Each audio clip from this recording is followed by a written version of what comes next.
Hands up, everyone who thinks Quentin Wilson looks like Count Dracula. But we have to admit, Count Quentula has a point. The 205 is a very stylish little car. Its big brother, the 309, however, is a dog. It has all the grace, poise, beauty and elegance of the inside of a power station.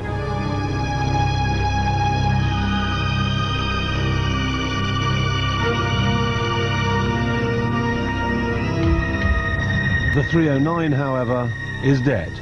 This is its replacement. It's called the 306, and boy oh boy, does it have its work cut out.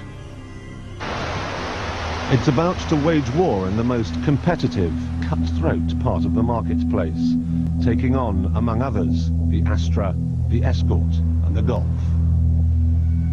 Price-wise, the range goes from 9 grand for the cheapo 1.4 to 12 grand for the lavish 1.8. This one, the 1.4-litre XR, is good value at £10,500. For that, you get the usual dazzling array of equipment: electric windows, burglar alarm, power steering, engine immobiliser, stereo, and an immense feeling of space. I'm not joking, it actually feels bigger in here than it did in the Jaguar XJ12 that we looked at a couple of weeks ago. However, the size is offset to a certain extent by a rather curious driving position. Set the seat so that your arms are comfortable on the steering wheel and your legs get all squashed up in the footwell. Set it right for your legs and you can't reach the steering wheel, which does tend to make cornering a touch difficult. And that's a shame, because this car, like all Peugeots, handles like a dream. I could prattle on about the wheel at each corner layout and the torsion bar rear suspension, but basically you could sum it all up by saying Peugeot make better mass-market chassis than anyone else. They don't even disgrace themselves on kart tracks, because the 306 has a good ride too. Now, this handling malarkey is all very well if you like to get your foot down, but what if you just want something that'll get you to the shops? Let's take a look round. Space in the back. That's not too shabby, unless, of course, you are chauffeur to Demis Roussos. The boot.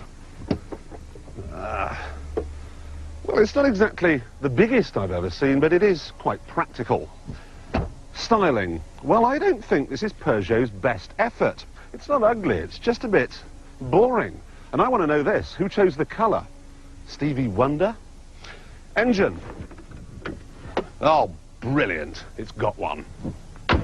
Actually, while we're on the subject of engines, Peugeot and their partners at Citroën make, I think, the best diesels there are. So, if you specifically want an oil burner, this might be quite a good bet.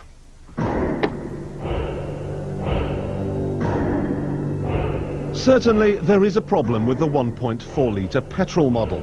It may do 35 miles to the gallon. It may have good mid-range power, but it has the sprinting ability of an earthworm. It takes a woeful 15 seconds to get from 0 to 60. Mind you, that at least means it will be cheap to insure.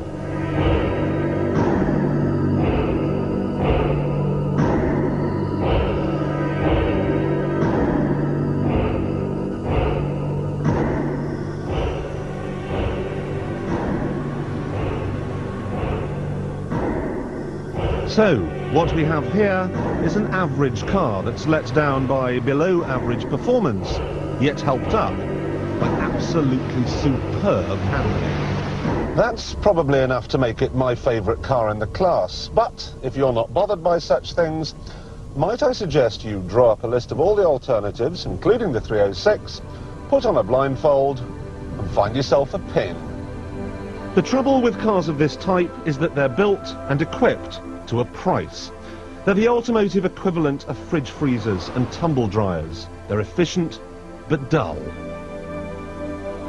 I was expecting some pizzazz from the 306, but I'm afraid there isn't any. It needs roughing up a bit. It's like the best behaved kid at school. You want to push its head down the lavatory. So, I'm off now. I'm going to plug it into a power station. See if that'll liven it up a bit.